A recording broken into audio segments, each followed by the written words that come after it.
Welcome to the Holistic Kids Show. My name is Zayn. My name's Abdullah. And my name's Imad. We're the Holistic Kids Show, educating us kids from the inside out. Over the past 3 decades, childhood obesity rates have tripled in the US, and today the country has some of the highest obesity rates in the world. 1 out of 6 children is obese, and 1 out of 3 children is overweight or obese. Diabetes has doubled in kids since the pandemic, and cancer is still on a rise. All these metabolic diseases that were once only for adults are now on a rise for kids. That's terrible. We have a problem. But does it only have to do with the foods the kids are eating, or is it more to do Or is there more to it, Imad? to it? Well, that's why we're here to speak with Dr. Alan Christianson, who is a worldwide expert in this field. Dr. Alan Christianson is a New York Times bestselling author and a Phoenix, Arizona-based naturopathic doctor, ND, who specializes in natural endocrinology with a focus on thyroid disorders. He is the author of the Adrenal Reset Diet, The Complete Idiot's Guide to Thyroid Disease, and the Metabolism Reset Diet. He is also the founding president of the Endocrine Association of Naturopathic Physicians. He frequently appears on national TV shows like the Dr. Oz, The Doctors, and Today Show, and even CNN. Wow, you have done some amazing work. We would love to hear your story. Well, now I'm going to have to change that and put the Holistic Kids Show on the top of that list, right? I got into this stuff pretty much the age that you all are or close to it. You were talking about how kids have gotten heavy. I was a kid your age back in the 70s, back in the end of the 60s, the early 1970s. And it was actually really rare for people to be heavy then. It happened, but it was less common. But I was one of them. And we also moved a lot. And I was a new kid. I was pretty shy. And I got teased for being a new kid and teased for being fat. And it really tore me up. I mean, I was just so devastated by it. And I read a lot of books and wanted to figure the whole thing out. But yeah, you're right. Over these last several decades, it's gotten much more common and it's a huge problem. And I'm really happy that you guys are talking about this. And I'll be eager to share whatever I can that'll be useful. We hear a lot from adults on having a high metabolism or having a low metabolism. What exactly is metabolism? Well, so like if you use a phone or something, you can have it on full bright and it burns out right away, right? Or you can keep it on really low and it lasts a long time. So the body's metabolism is like that. We're always generating some energy. Actually, most of it is given off as heat. If you guys are all close together like that, you might even feel the warmth from each other. So our body is always burning some energy. But the weird thing is that we have to be able to store it and let it out at the right pace. We're not eating constantly, but we're burning food constantly. So our metabolism is how we store fuel and how we burn fuel. And the problem is that we can store easier than we can burn. And a lot of factors make it to where we store a lot more than we can use. And that's where we see these metabolic problems you guys talked about. Yeah, I mean, metabolism is something that not a lot of people know about. They've maybe heard it, but no one actually knows what it is. So why is metabolism so important? Yeah, so we talk about the main things that cause people to die early. And in medicine, that's the whole goal, is like preventing that and helping people feel better and not die too early. And so much of history, we've talked about like there's a story about the 4 horsemen of the apocalypse. Like there was famine and plague and war and then death. And it never really fits because death is already in the other 3 anyway. So pretty much throughout most of history, people died because they were starving, there was war going on, or they had infectious disease. But over the last couple decades, now there's more people dying from excess, from too much food, from too little food. So what's happening is that the body is getting all this food in places where it can't burn it properly. And that makes it to where chronic disease comes on. And with diseases, there's things that happen from like accidents or infections but almost all the rest. And you kind of hear about vague stuff like cancers and heart disease and stuff, but almost everything besides getting hit by a truck or dying from old age, almost all the rest of that is related to the body's overall metabolism. Wow. I mean, metabolism is actually is everywhere now that you think about it. Like every single person is affected by metabolism, which is so amazing. How it can literally be really bad for you, or it can literally keep you alive. Well, and it's kind of like two sides of a coin. So Yeah. on one hand, you store too much and you get sick from that. That's Yeah. like it's kind of like a camera cover. So there's one side of this, and the other side is kind of the opposite, but they're connected. So the opposite side is if you're storing that fuel, you're not using it. Well, it builds up and it hurts you. But it's also fuel you can't use. So it's just like gas tank that can't get into your engine. So along with having diseases happen and along with having all these risks, people don't feel good. They're tired. Their brains don't work as well as they should. They're grumpy. They're not in a good mood. They get like hangry and stuff. So yeah, it's affecting how the body works and how the body feels at the same time. So why do you think obesity is on a rise with kids? It's a funny thing. It sounds like it's an easy question, doesn't it? And there's a lot of people out there, a lot of grown-ups who will act like it's a very simple question. That people just eat too much. There's a dumb joke I've heard about, like football games. Like, why did one team win the football game? Well, they scored more points. And that's Yeah. it's kind of like saying, yeah, so when someone gets heavy because they eat too much. Well, yeah, they score more points to win the game, but that doesn't answer the question. So why do people eat more than they did before? Do they eat more than they did before? Do they move less? And there's not a single simple answer for that, but we see there's a lot of factors that come together. We know that the food that we choose is a function of the food that we have access to. And some areas have access to more fresh, simple food, like fruits and vegetables. Some areas don't. That's part of it. We also know that just someone's overall stress load affects which foods they want, how their body stores food, and how the food affects them. If someone's like starving, they're going to want to have a big bowl of ice cream more than they're going to want to have a salad. They want a lot of stuff that's going to give them quick energy. And it's kind of the same way when someone's been in a bad situation, like if they're worried about losing their house or they've got their kids are not safe in school. Those things change how the body works. And then another factor too, we know that certain random chemicals in the environment, like you walk in a supermarket and there's the aisle that has all the detergents and it smells strong, So there's things that we're exposed to and they change how our body stores stuff. Some of those chemicals make our body store more than they would otherwise. And it's kind of odd. We see it, for example, even wild animals are having changes in body weight. So it's not just a matter of bad habits and lack of willpower. We know that there's chemicals in the environment, that the stress load and the food availability, there's a lot of these things that come together. I mean, obviously, a lot of dangerous chemicals have been put into the world for very recently. Basically, it's very hard to kind of escape basically all these chemicals, which is why obviously it's affecting the animals, it's affecting the humans, it's even affecting the plants. There's actually an American associate a study from the American Association of Pediatrics. They put out new guidelines for managing obesity because obviously these chemicals really affect everything. They affect everything about your body, things that you basically don't. It wouldn't seem like it affected it. And basically, the new guidelines for managing obesity includes medications and surgery. But that isn't actually dealing with the root causes of obesity and can really affect kids' mental health. So what are your thoughts on that? No, those are great points. And back to your point about chemicals and affecting people and also how kids are being strongly affected. So how well we can get rid of chemicals in the body, how well we can detoxify, that's a function of how big the body is. And it's also a function of how much surface area the body has.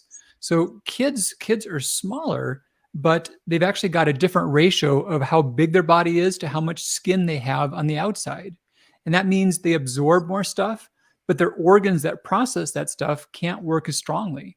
So even beyond just the fact that adults are heavier than kids, because of the different body shape of kids to adults, kids have a much greater exposure to chemicals and a harder time to clear those sorts of things. So they're more strongly affected. And does obviously, just if you're fat, that doesn't mean that if you're not fat, that doesn't mean you are not obese. And does that mean like skinny fat, right? Does metabolism basically affect those that are skinny fat? And basically, does skinny fat have the same negative effects as people that are, bigger? Yeah, so you bring up some really great points. So the term obese, that's like a line in the sand, and it's based upon how tall somebody is to how heavy they are. And we call that the body mass index. And it's not a perfect number. There's a lot of ways in which someone might be like if he's a guy's a bodybuilder, he's very heavy and not all that tall. He might have a really high body mass index, but you wouldn't say he's obese, but he technically is. So yeah, there's a lot of words like that aren't very perfect. And the other problem is that there's a lot of people who are heavy and maybe even have a lot of body fat, but don't get health problems, don't get these metabolic complications. And other people who aren't all that heavy, but they do. And you're right, they can be called skinny fat, or there's a term called TOFI, or thin outside, fat inside. And what we now know is that it's a function of how much fat the body has and where the fat is. And this is kind of a really odd thing, but the easier someone can make a lot of fat, like underneath their skin, the less apt they are to have these problems. So like this is a strong example of that. So sumo wrestlers, like the Japanese, they've got the big rope and these massive, strong guys. Yeah, they don't have metabolic illness. Almost all their fat is formed in places that are not harmful, but they're huge. And it's odd, but the way in which they eat and time their food and sleep and whatnot, it was almost designed to make them get big, but not fat in an unhealthy way. But the problems, though, of the modern world make us get nowhere near that big, but we put fat in the wrong places. And it's not even the fat in the belly or even like around. It's the fat that's like inside the organs. That's where it's really dangerous. Like the amount of weight of a paper clip, like that much fat inside one of your organs, that's the difference between diabetic and non-diabetic. So what other factors are affecting metabolism? Yeah, so we talked about some of the toxins. We talked about the way in which stress affects the body, about how our food availability. There's also how active our muscle tissue is. So you can think about it like that the bad fat, the fat that goes in the wrong places. One of the most harmless places for fat to go is in the muscle tissue. So if you've got like a bunch of new puppies that are fighting to get to food, they're fighting each other, and there's one that gets more than others. So if your muscles are really hungry, they get the food before the fat does. It's really that simple.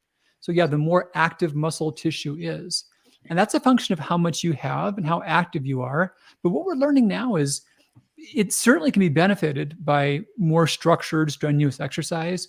But part of it too is just how long someone is inactive. So even if somebody hits it hard in the gym every now and then, but they're totally sedentary all the time, that makes their muscle tissue lazy, not hungry.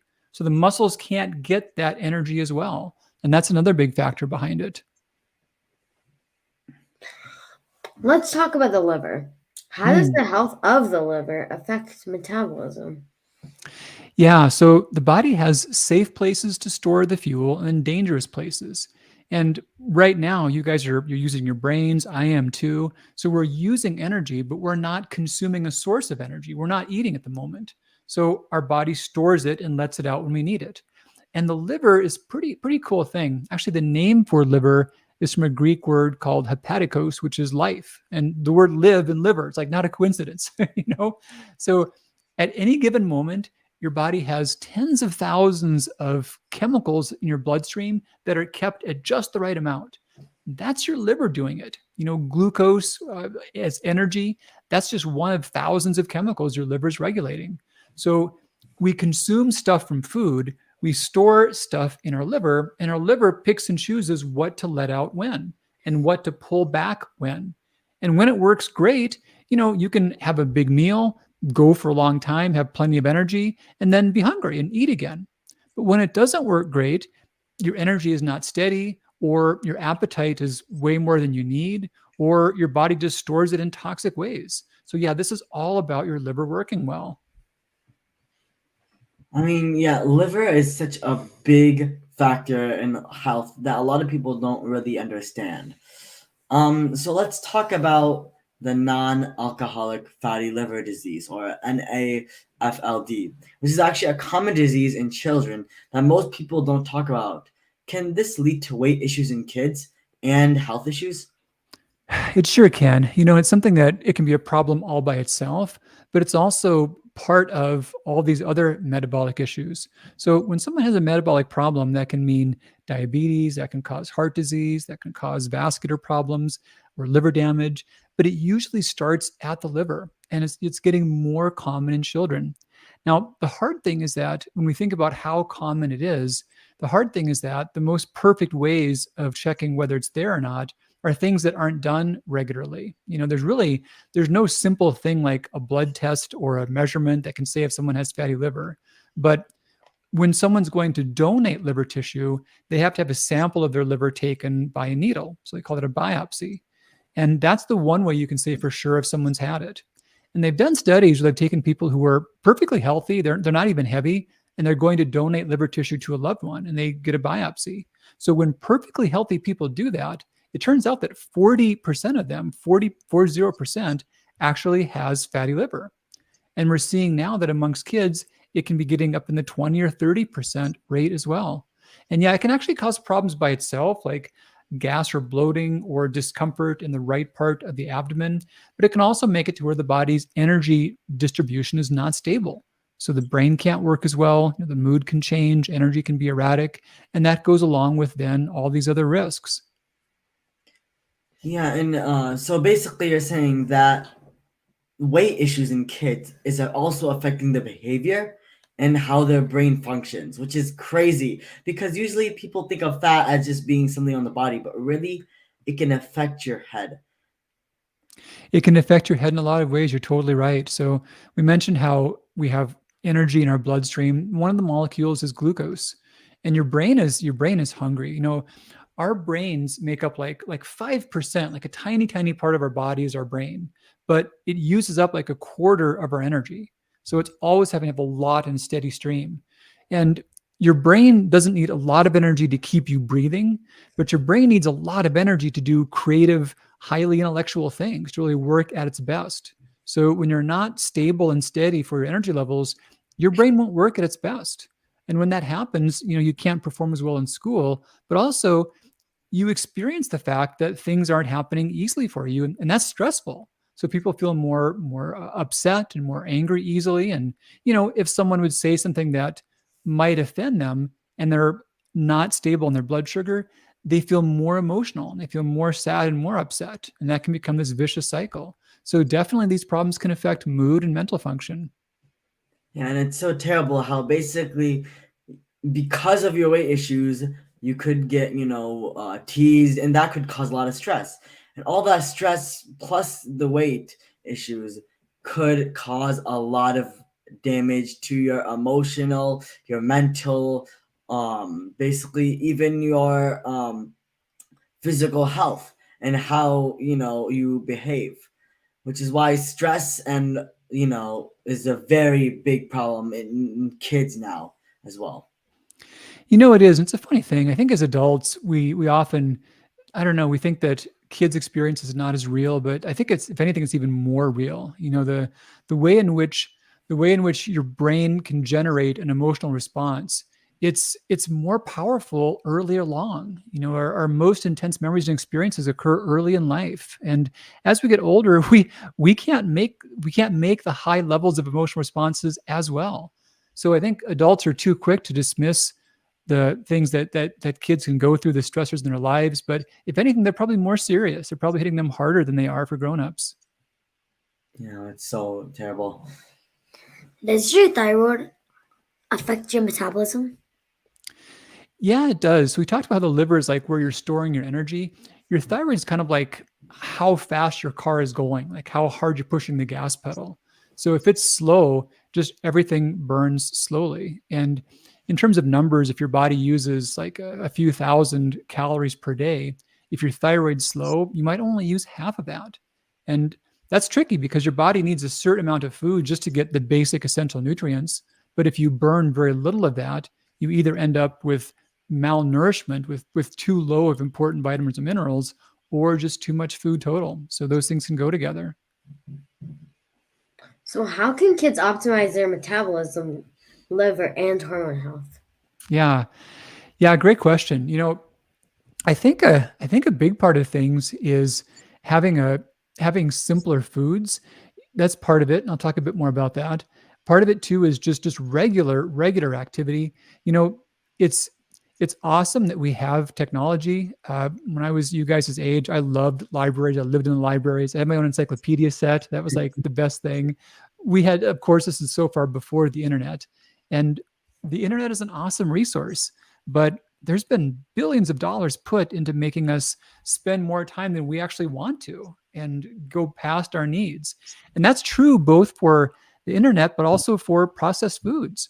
They've taken birds. This is bizarre. So they've taken birds and they found that a bird will sit on its eggs and it's got a big bunch of eggs, and not all of them are going to make it. So the bird's got to figure out which ones to sit on and which ones, if it's got to ignore some, which ones are not going to make it anyway.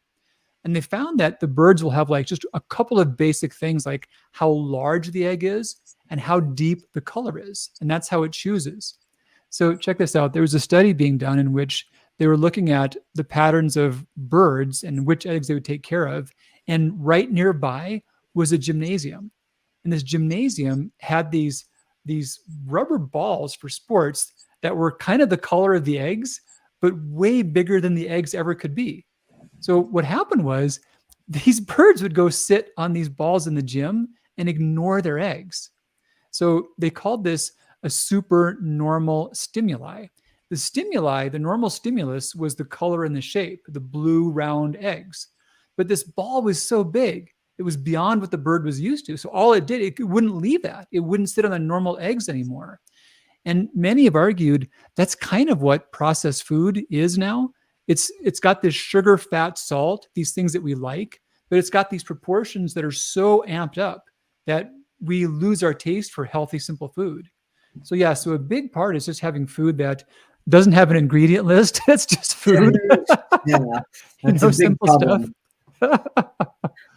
I mean, like if you look at artificial food, you'll just find things that are not food that you would never think. If someone told you that, you'd think it's some like chemical. Like if it wasn't on the label and someone told you, you'd think it was like a chemical in a science lab, which is exactly what it is. Yeah, like if you look at like one of the the artificial foods ingredients, like it's like this big ingredients, like it's really long. If you got to wear a white lab coat to pronounce it, it's not something to eat. Yeah. There was actually a study done. A guy named Dr. Kevin Hall. He took a couple of groups of people, and they were all given access to as much food as they wanted whenever they wanted.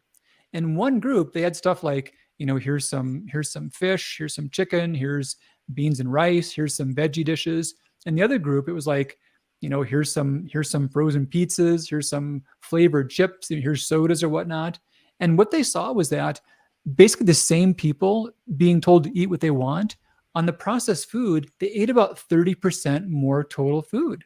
And when it was all said and done.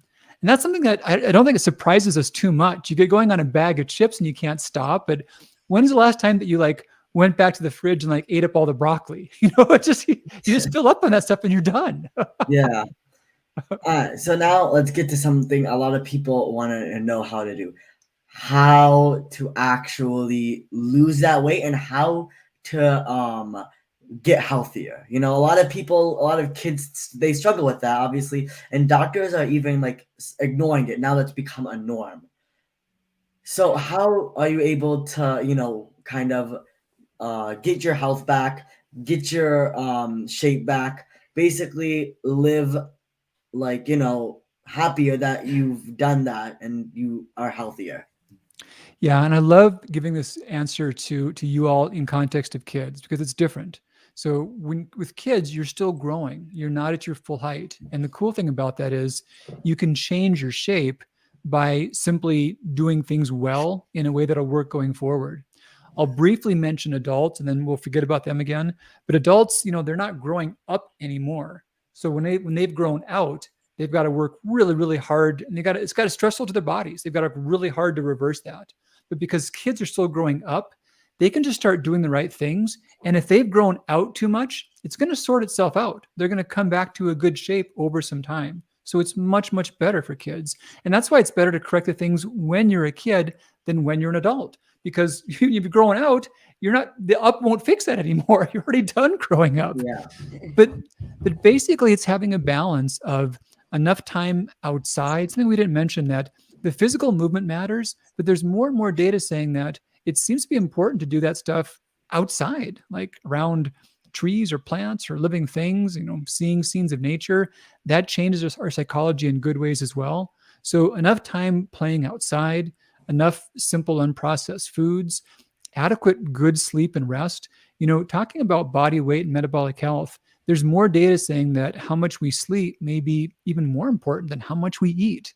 So those three things are the big starting places. And, I love technology. I love the things that we have access to for data, but I'm a grown up. My wife and I, we're empty nesters. We can do what we want to do. And I personally write down on a notebook what I'm going to do online, when I'm going to do it, when I'm going to stop, and when I'm going to start. I control it that closely. And I think it's worth thinking about as a deliberate tool, like how do we want to live our time? How do we want to spend it? And not just have an open-ended, always access to being online. So yeah, setting up life in a way in which you can sleep enough, you can move your body frequently enough, and you can have access to good, healthy foods. And along those lines, especially a big range of plant foods, there's more and more data saying that the number of kinds of plants we can eat goes a long ways towards helping our gut work better. So those are the broad ideas that whatever someone right now, wherever they are in terms of, do they sleep, they go to bed early enough? Do they get enough sleep? They wake up refreshed? Is their diet mostly simple foods without ingredient lists? Do they get outside regularly? Do they move every few hours? They have some sports they play? For anyone listening, whichever of those three things doesn't really fit where you are right now, that's the thing to focus on. And over the course of your life, I'm looking at you guys, I was seriously your ages when I got obsessed about the health books because I was really, really heavy and really embarrassed about it. But ever since then, that stuff has been a passion of mine. And I think that, to live a good life, if your body doesn't work well, you can't. It gets in the way of all the things that matter to you, whatever you care about. So a certain amount of your energy and thought throughout your lifespan, you should put that into your self-care and how your body works, how you feel, and what you might want to do differently to change that. Yeah, remember, it might be hard, but one of the best things you can do is to touch grass. Love it. What is one thing that we kids can do to optimize? What is one thing that we kids can do today to help optimize our metabolism and our health? I think that when you have the experience of being healthy, you just like it better. It's not that you have to really force yourself to do things. So what I would really encourage your listeners is take a couple weeks and think about what we've talked about today. Think about what you all have talked to them about on other episodes, and think about what changes could help them the most, and plan for a few weeks to do it really thoroughly. Just for a few weeks. Don't say I've got to do these things forever, but say, hey, what are the holistic kids talked about that I know I should be doing already? I'm going to do that really well for just a few weeks. And what I propose is that if you do that, you're going to feel so much better. You're not going to want to go back. And you won't need to discipline yourself or push yourself necessarily. It'll be natural. You'll do it well for a few weeks. You'll do what the holistic kids say to do. And then you'll start to slip up and you'll say, oh, wow, I don't feel good. I don't, whatever thing that I just ate, that didn't taste as good as feeling good tasted. I want to feel good again. So yeah, take a few weeks, listen to these three guys, do what they say really well, and you're going to be set because you're going to be hooked. Well, thank you so much. And that was amazing. So, where can people learn more about you and your awesome work? Easy thing, drchristtianson.com. We've got all of our information there and lots of books, lots of training, tons of blogs and articles. And yeah, easy to find. Yeah, and remember to go check him out. I mean, you are so empowering. That was so empowering. Everyone, make sure to follow Dr. Alan on social media. He is such an inspiration. Thanks so much, Dr. Alan. Let's recap Dr. Alan's key points. Metabolism is a complex process. Everything in the human body requires energy. Without it, life would not exist. Metabolism is all the chemical reactions in the body's cells that change food into energy. Our bodies need this energy to go everything from moving to thinking to even growing. It all starts with what you eat. Obesity is not only related to the foods you eat, but kids are actually getting sicker and sicker because of the accumulation of the fat that is inside the organs that are the main problem. Remember, toxins, stress, all of these are affecting our body in ways we don't understand, in ways that we don't even know it's happening. And remember, you can change your shape by doing the right things. We need to have simpler foods, limit processed foods, have regular activity, touch grass, and remember to optimize sleep. Having more times outdoor around the trees and plants, we love to play outside because there's so much you can do outside than just sitting in your house. Increase plant foods. The number of plants we eat can optimize our gut health and help our metabolism. And remember, plants are just vegetables or leaves. There's so many amazing fruits and seeds and nuts that you can eat that will really be super beneficial for you.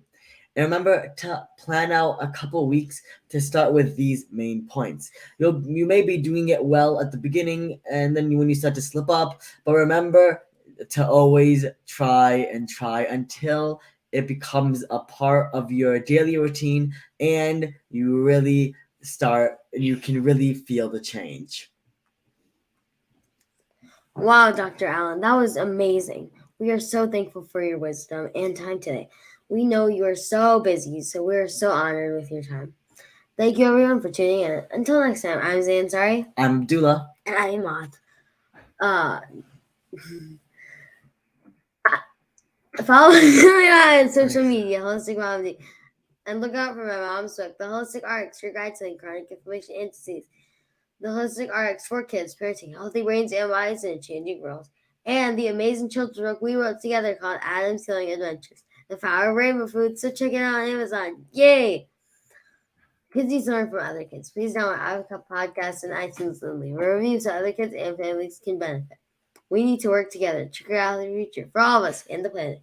Join us next week for another episode of The Holistic Kid Show, where kids are empowering kids. Thank you, everyone. Bye. Bye.